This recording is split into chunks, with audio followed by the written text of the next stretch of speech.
Hello, I'm Tony Oakley, Senior Professor at the University of Wollongong, Australia. Sunrise is an international study of movement behaviours in young children. The study aims to examine the proportion of children aged 3 and 4 who meet the World Health Organization global guidelines for physical activity, sedentary behaviour and sleep. The study also aims to examine if these proportions differ between boys and girls, between children who live in urban and rural areas, and also between children who live in low or middle income countries and high income countries.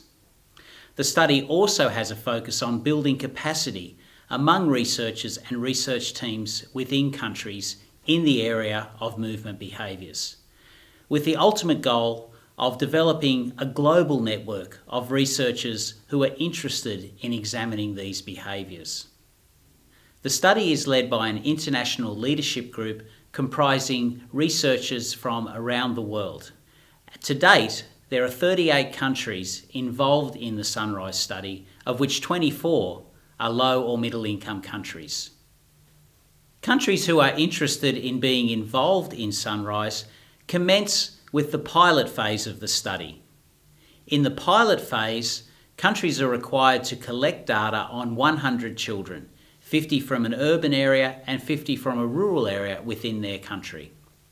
Countries then progress to the main phase of the study. In the main phase, 1,000 children are recruited from urban and rural areas in a 50-50 split, with the sample being broadly representative of the country. Within the study, the primary outcome is device-measured 24-hour movement behaviours. Children wear an accelerometer, which allows us to measure their physical activity, sedentary behaviour or sitting time, and their sleep. And they wear this for 5 full days.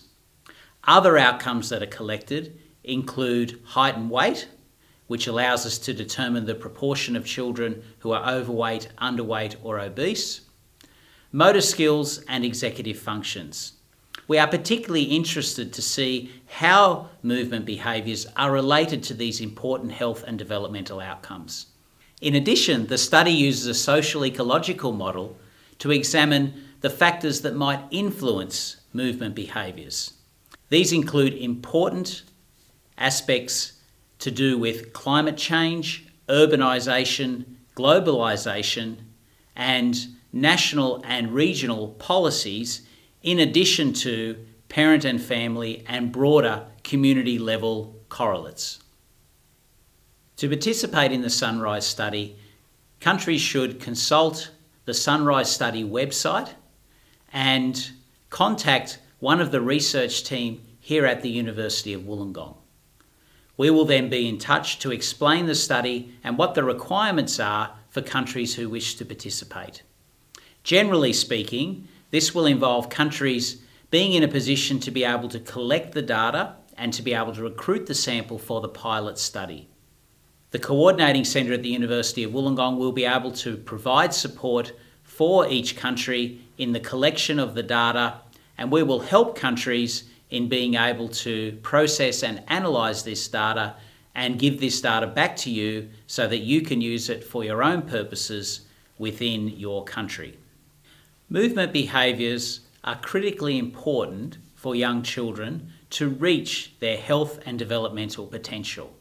However, we know that many children around the world are not getting enough physical activity, are spending large amounts of time sedentary, especially engaging with electronic media devices, and are either not getting enough sleep or their sleep is of poor quality.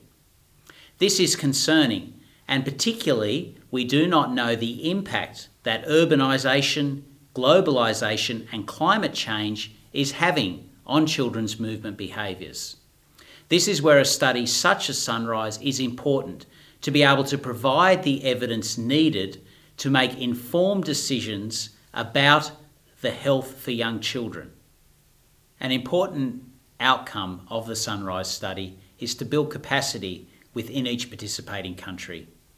We see that as critical in developing a global network of researchers interested in movement behaviours in children. This capacity building element involves researchers from within each country working with members of the leadership team to successfully implement the pilot study and then the main study. It involves opportunities for research students within participating countries to receive further training, and it also provides an opportunity for members of the leadership group to learn about research within many countries.